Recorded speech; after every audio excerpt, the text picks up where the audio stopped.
Welcome to Digital Asset News. You get top stories in crypto and bringing out a bite-sized pieces. Today, just like the thumbnail suggests, I'm feeling pretty bullish, and it really comes down to two different charts. So we're going to take a look at those two charts, and we're also going to go over an old adage, which is sell in May and go away. And I'm going to add this in as far as September. Also, we're going to take a look at the exchange reserves. Don't sleep on Cardano, as they have an upcoming event that's going to be pretty big, which will have it happen in the last 2 or 3 days. And then lastly, we'll take a look at unstoppable domains and the Pi cycle top chart. So first of all, hey, it's a pretty good day. It is Wednesday, beautiful day out here. And I can just tell you right now that as far as like the turnaround, it's been pretty dramatic. We're almost hitting 2 trillion. We're up 4%. Not that it's like huge type of thing, but I mean, I'll take any good news today. So 1.94 trillion market cap, breaking on hopefully that 2 trillion. Bitcoin price is 43.2, and then across the board, everything's up. So if you happen to take advice from some people around you and bought the dip, congratulations, you're a winner for today. So again, Bitcoin 43.2, Ethereum above 3,000, barely 3,021. Cardano's holding at 220. Tether's nobody cares. 372 for Binance Coin, and so on and so forth. So it's looking pretty good so far. Also, we're using Trade the Chain for sentiment analysis. And then for the projected range for the next things, if you're a big trader, take a look at DIA, ARM, Arweave. I've been hearing a lot of great news about that one. Quant, Troy, Voyager token, number 5. Crazy. So anyhow, that's what's going on in the market. Let's just break into what I say is like today's top story. So today there's an old adage. It comes down and talks about, it says, sell in May and go away. And what that means is in the traditional markets, nothing really happens too much in June, July, August, and then everything kind of hits us around, after September in Q4.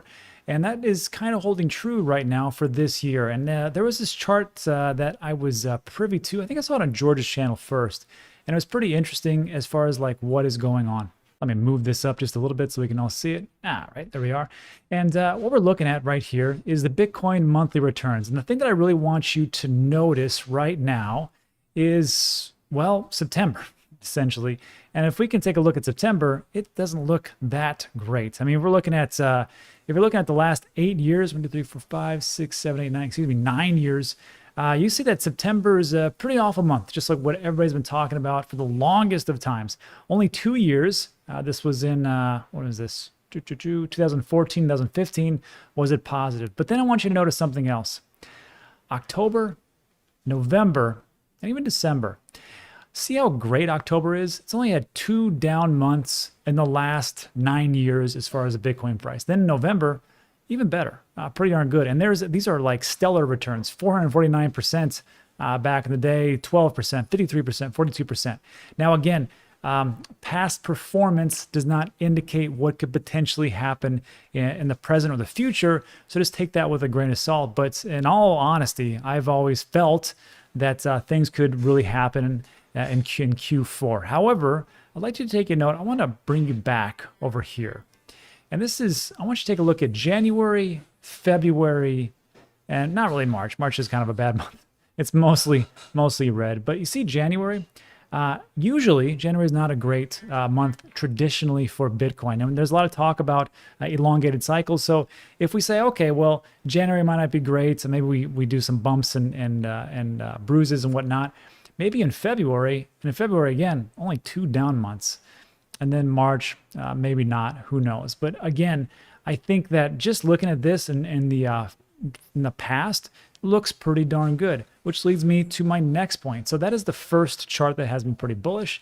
This is my next one. This is from Crypto Quant. I found it quite interesting about what they're doing as far as on-chain data analysis. And if you take a look at this, it's kind of confusing. I mean, not really, but you got Bitcoin, all exchange reserves, meaning all the Bitcoin that is being held by the exchanges so they can sell it, right? And then that is in this blue line. Then underneath here in the gray line, that is the price in US dollars for Bitcoin itself. See how there's like big divergence here between here and the price? Then all of a sudden, as the exchange reserves drop, meaning people buy it up or they move it off the exchanges, that means that there's still the same demand or even more so, but there's not enough supply. And then all of a sudden, people are like, what happened to all the Bitcoin? And then before you know it, everything goes sideways, price goes up, and it converges back again. and then down we go. And take a look at this. I just made this little graph to make it quite simple, which is again, just on the left-hand side. Really what's happening here is accumulation. People either buying, taking it off, or just taking it off, but they're accumulating, they're putting in cold storage, they were taking it off the exchanges. So what does that do? Price increase, there's a lot of sell pressure. And then I want you to notice right here on the far right-hand side, because you can see what happened here, divergence, right? We got a lot of accumulation, price kind of starts to go up. Then it kind of goes sideways, there's a little bit of action here and whatnot. And then what's happening again over here? We're doing the exact same thing. Well, we are accumulating, the price is going down, but guess what happens after this big accumulation happens? Big, huge price spike. So that is the data on-chain analysis as of 20 of September 2021. So I'm thinking it's pretty good. And that's not the crazy part. The crazy part is if we even go forward and we take a look at what is going on with Ethereum, take a look at that. That's insane. So again, all the exchange reserve as far as Ethereum, look where things are going. Just down, down, down. Now, news has something to do with it, but if you're looking for some fireworks, again, I think there's some pretty good days ahead of us. Can't tell you exactly when because I'm not Nostradamus or have a crystal ball, but I think for me, I can't tell you what to do. This is just financial opinion, not financial advice. I'm just going to stick around and watch some fireworks in a month or so.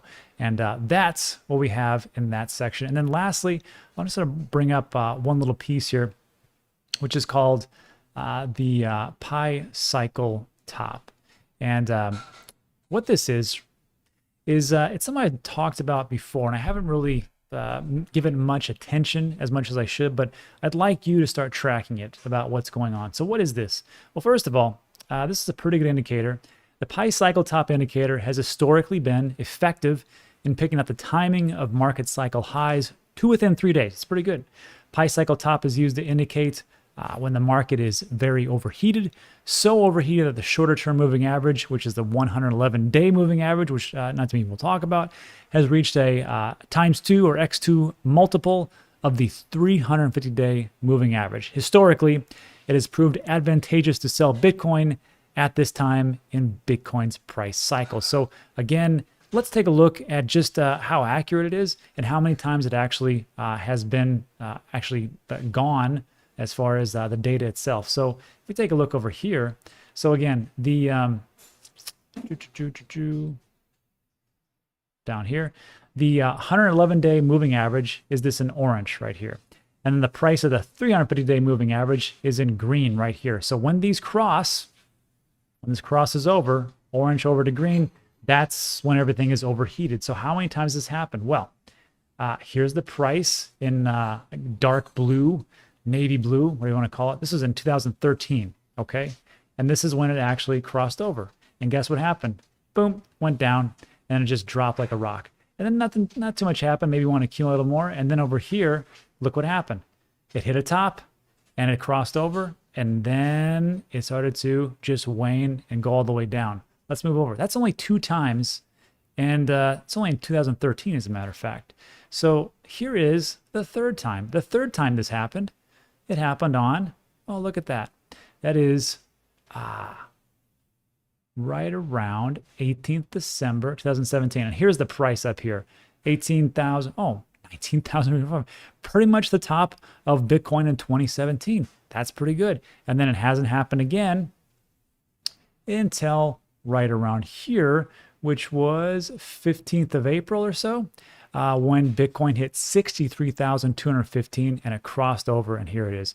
And now we're back over here. So if you're looking for some kind of indicators, I just gave you 3, and maybe this one you might want to take a look at a little bit more closely. Again, not financial advice, just financial opinion. And that is what is going on with Bitcoin and why I'm feeling pretty bullish right now as far as with what is going on in this space. Let me know what you think about that in the comment section.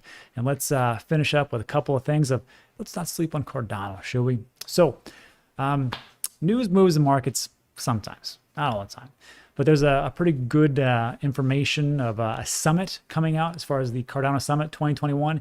And it happens on 25th to 26th of September. I'm not sure if this is going to be a catalyst for price action, but if there are some pretty big announcements in this summit, then it will be a major mover for Cardano. Maybe there's a cooperation between a couple of countries in Cardano, or maybe there's some big, huge announcements with smart contracts. I'm not saying there is. I'm just saying, but if they do make these announcements, this would be the summit to watch out for, because Cardano has been a pretty big mover year to date.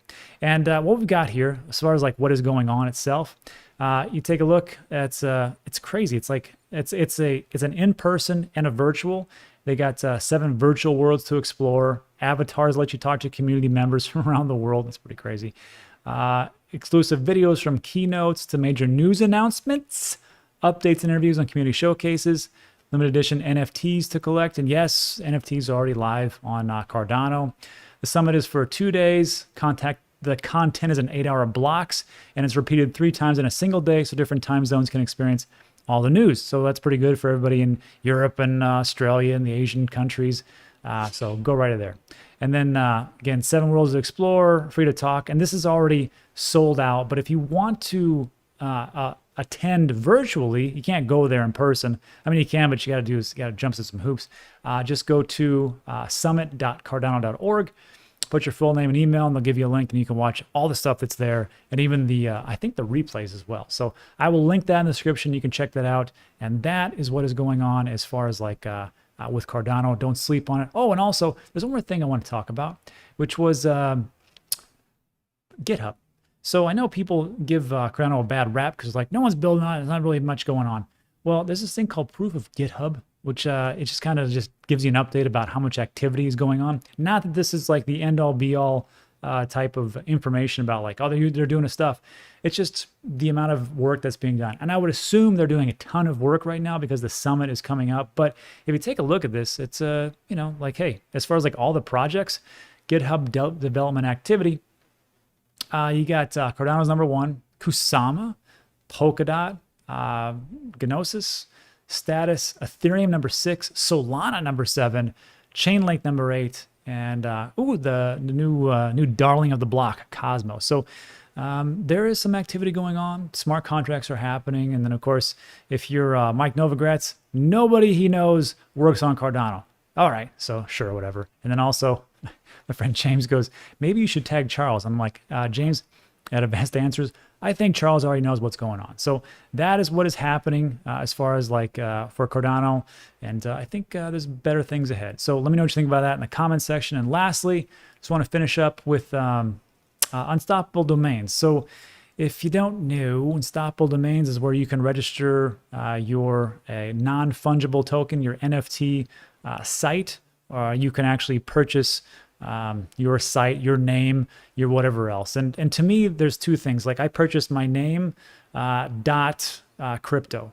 And then I also put danteaches.crypto. And then I've also registered some other premium ones like with stem cell therapy and things like that. I think it was .coin. No, it was .crypto as well. So there's that part of it. And also, I think it's like one of the best things to do as far as like in the future to future-proof yourself.